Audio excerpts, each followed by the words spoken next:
Good morning. What if I do my talk with this blindfold? There may be many thoughts occurring in your mind right now. Why am I doing this? Let me answer that first to you and then complete my talk.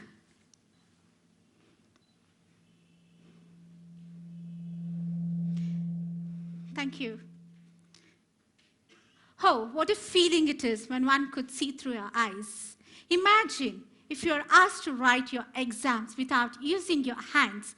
Would you be able to do? Not at all. This is how visually impaired people feel.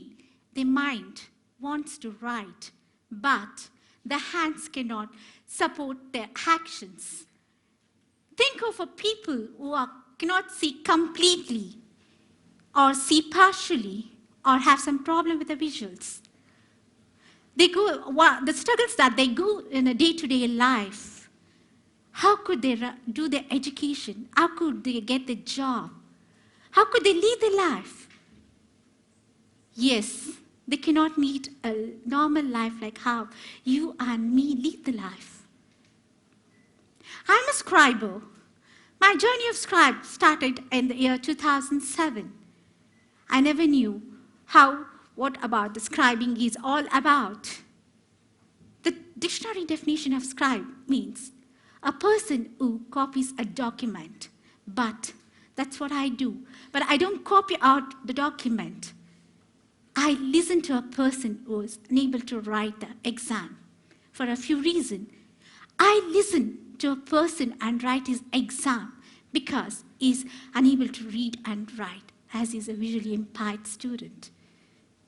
In other countries, scribes are called as readers, writer. According to WHO, World Health Organization, it is estimated that 1,300 million of people are living in some form of visual impairment. That is, approximately of about 5.9% of people globally have this problem. In India, we have 15 million of people with visually impaired.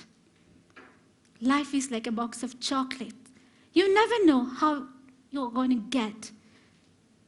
A lack of education is the root cause of poverty. Poverty and education are actively linked. People living with the poverty stop going to school and work. The same situation arose to me. I never knew that life had an opportunity for me. I wanted to share how I got into this. I belong to an average family. My mother struggled for providing food and education for me and my elder brother. There were many times that we were unable to pay my fees on time. I was stopped from writing my final exams. But somehow, the help would come in the form of neighbors always. My mother never complained about her personal life or asked for any help. She was a woman with a high regards, high self-regard she was actually. During my pre-university, I was unable to write my exams because I was unable to pay my fees. Happened to a known person paid my fees to complete my studies, Mr. Vasu, who struggled from polio.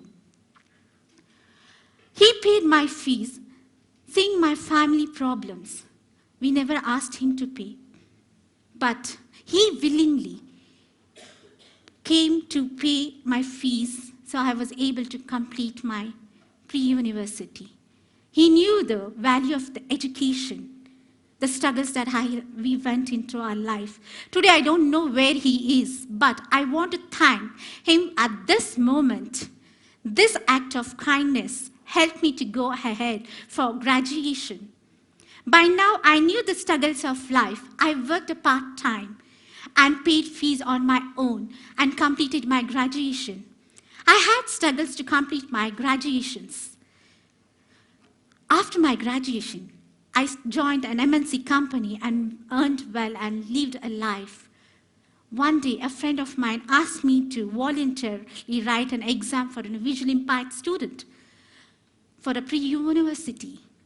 Initially, I was so scared and I was worried how I could write an exam for someone unknown blind person.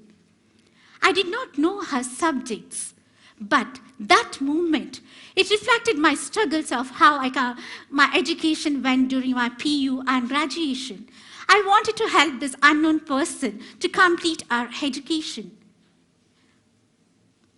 I wanted to help him, and I recalled on someone's little act of kindness would mean a lot to someone.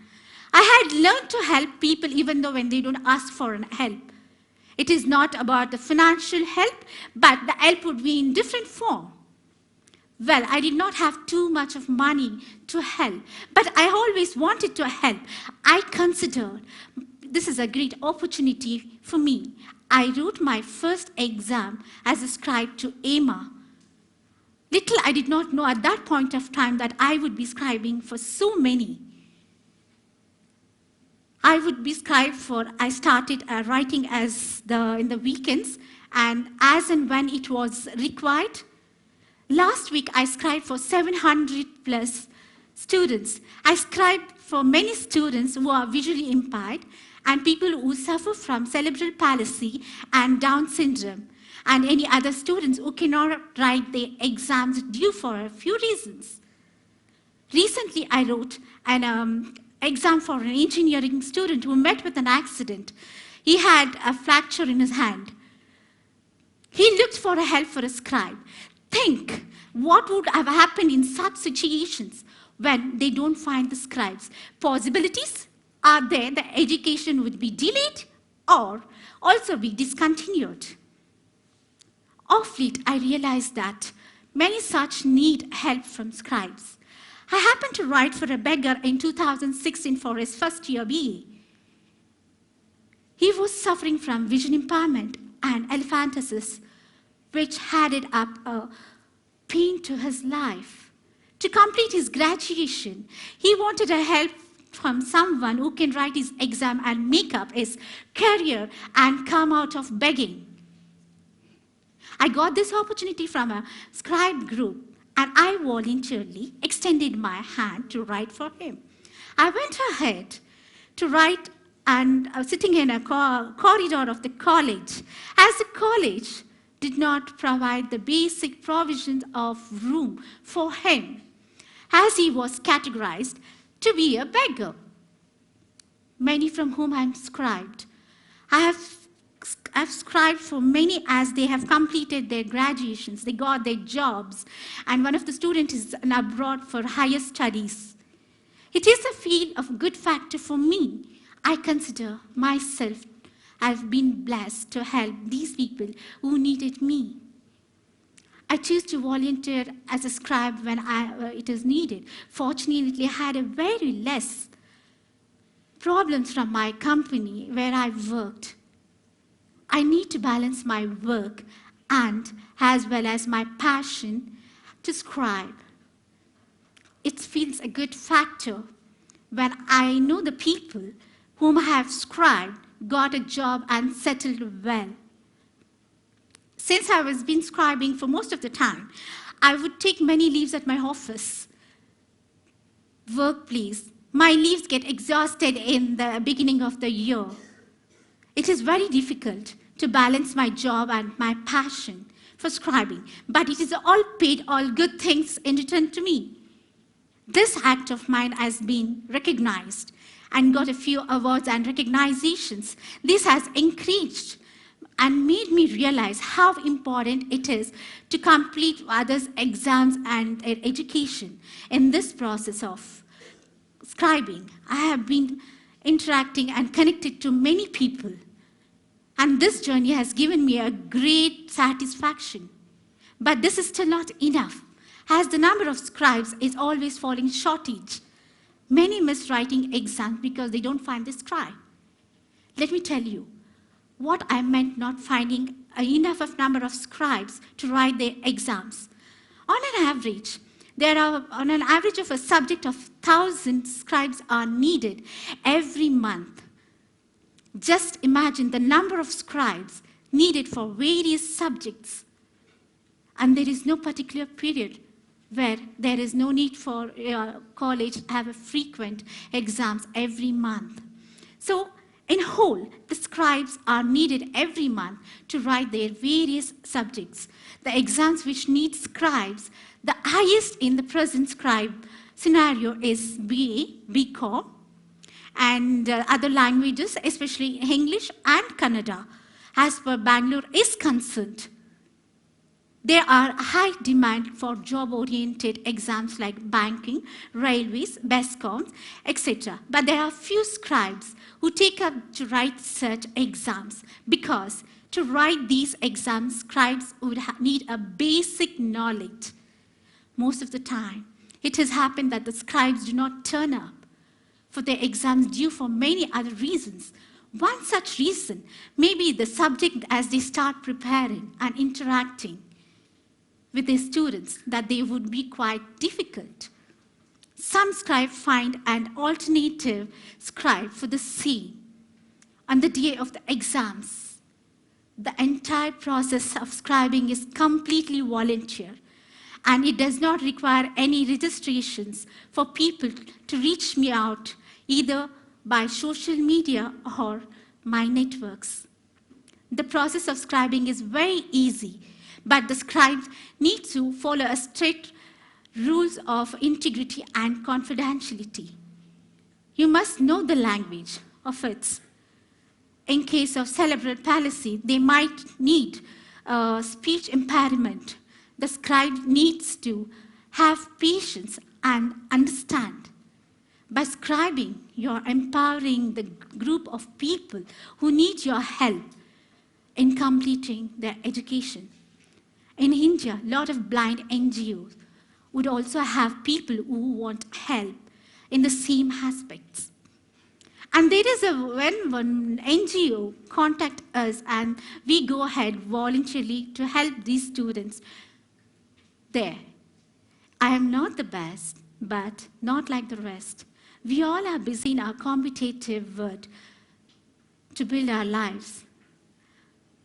Pray for peaceful and satisfactory life, but for once have a thought about your surroundings, about someone who can be a great help.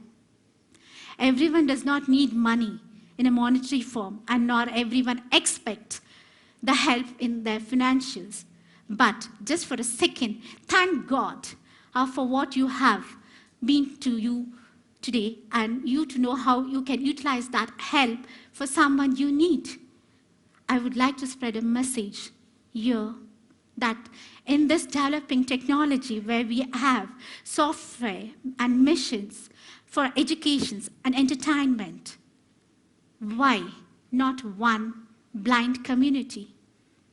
And a humble request from our government to make a provision for parallel exam for these specially abled. In the beginning, I asked you to think of those people on this earth who cannot see completely or who cannot see partially, or some people have some visual problems. If you feel for them, I request you to volunteer as a scribe. By doing this, you would be helping his or her education and future for an unknown person. A small act of goodness can nurture their dreams for a future generation and give them the wings to fly. Thank you so much.